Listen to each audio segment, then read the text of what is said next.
What do we have here? This is the pump? This is the pump. And we're supposedly be able to hook it up here. And this goes down into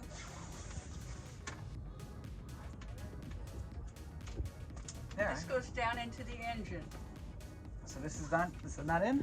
How's that? Will it suck? Can we dry it? Can we dry test it?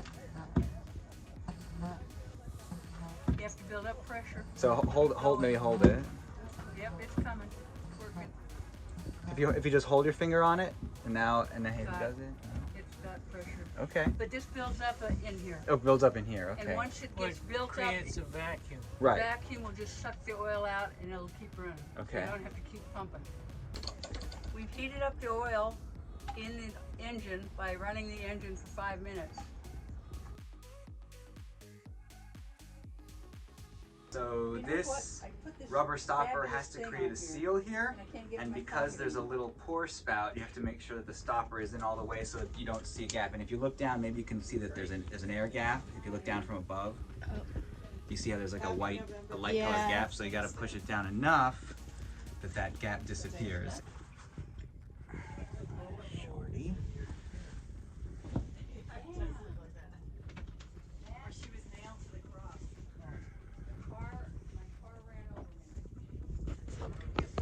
So you're placing the tube in the dipstick hole? Mhm. And I'm putting it all the way down and then picking it up maybe a half an inch off the bottom.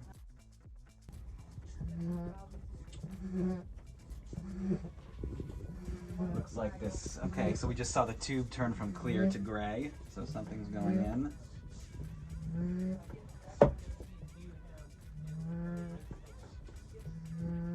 And now it's coming up here over the top of the curve.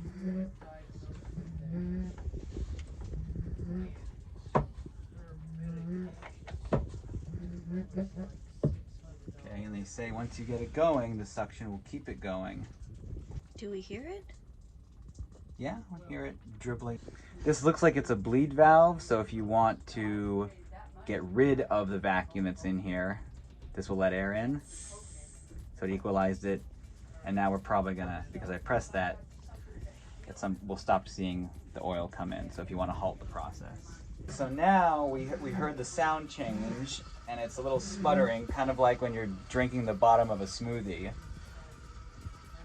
So we're still getting some, but it's not the solid tube of oil. So she said to swizzle the straw around. Okay, and that's it.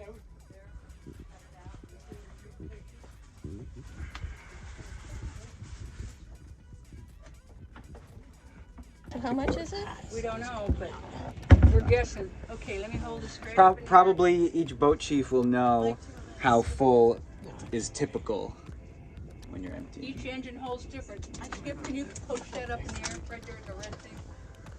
Push it up in the air so it'll drain into the hole. Mike, would you hand Gravity. this to Susan when she's done? Okay, to Susan. Just gonna take a little oil here. It's in the English language. Dictionary. Just lubricate the seal here. Oh yeah, you got money for me. Thank you for belonging onto that. How come? So you just put back the dipstick?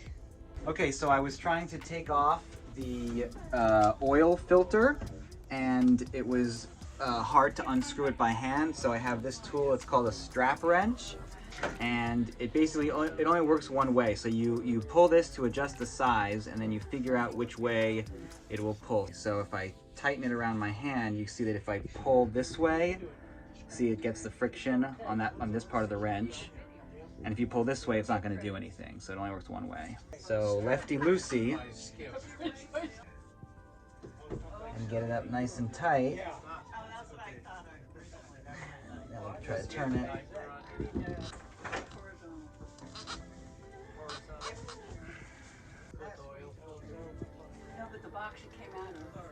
There we go. All right. Okay, so we cracked it with the strap wrench. Dribble, dribble, dribble. Can you use something, a coffee cup to catch it? Oh yeah, Turn it that's quick. messy. There you go. It's okay, we'll wipe it up later. Was there still a packet there? I don't know if we're coming here or down there. Still think it's. And I would just tighten it by hand.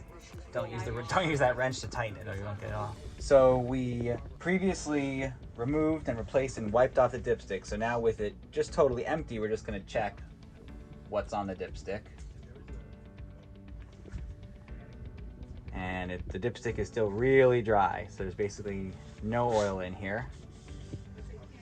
And the note for Skip is, as you're filling it, to periodically stop and check the dipstick to make sure that you don't overfill it. So the next tip from Skip tip, is when the bottle is full and you're starting out, to pour it like this with the cap on top, because that way you can start gently and the air can come into the canister. If you pour it sideways or with the cap on bottom, then it will all start at once and it will probably glug, glug, glug, glug as it's coming out.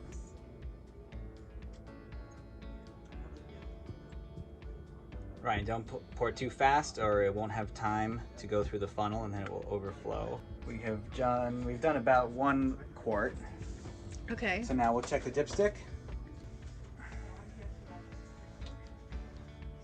Still at the bottom. The oil, when the oil is so clean, it's like harder to see because it's almost clear. Oh, there it is.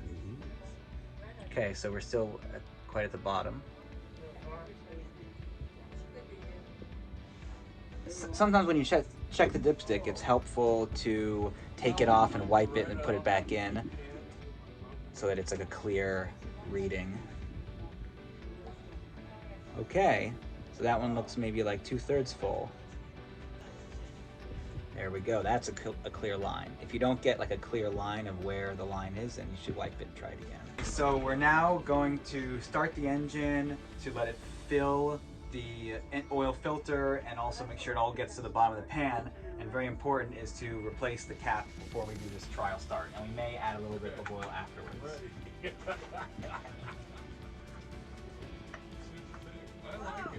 And we're also going to look, as the engine runs, we're going to look to make sure that we don't have a leak at the filter that we replaced.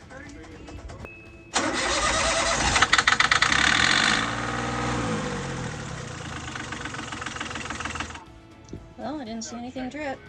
Okay. Because we're running the engine with the cover off, it's important to have good communication between the oil change crew and whoever's starting the engine. So they should, you know, make an announcement, are you ready, or are you clear or ready to start? And then we should say ready to make sure that all our fingers are away from the engine. So we see that the oil level went down once the engine ran and filled the filter. So I'm going to show this to the skipper, and she's probably going to advocate topping it off with a little bit more oil. Okay, I'd say we put in just over 2 quarts or 2 liters, close enough. And our dipstick was at about the halfway point, and we want to be above that. We definitely don't want to be above the fill line. We want to be closer to the fill line than the halfway line. So I'm gonna put maybe just a half a quart, maybe a little bit less, and we're gonna check it again. Okay.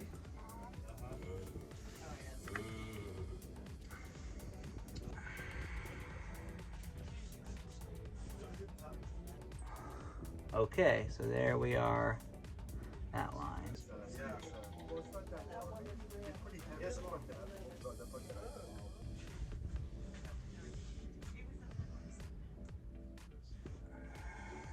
There we go. Can you see that line there? So now we're about maybe an 1/8 inch below the full. Okay, and that's it.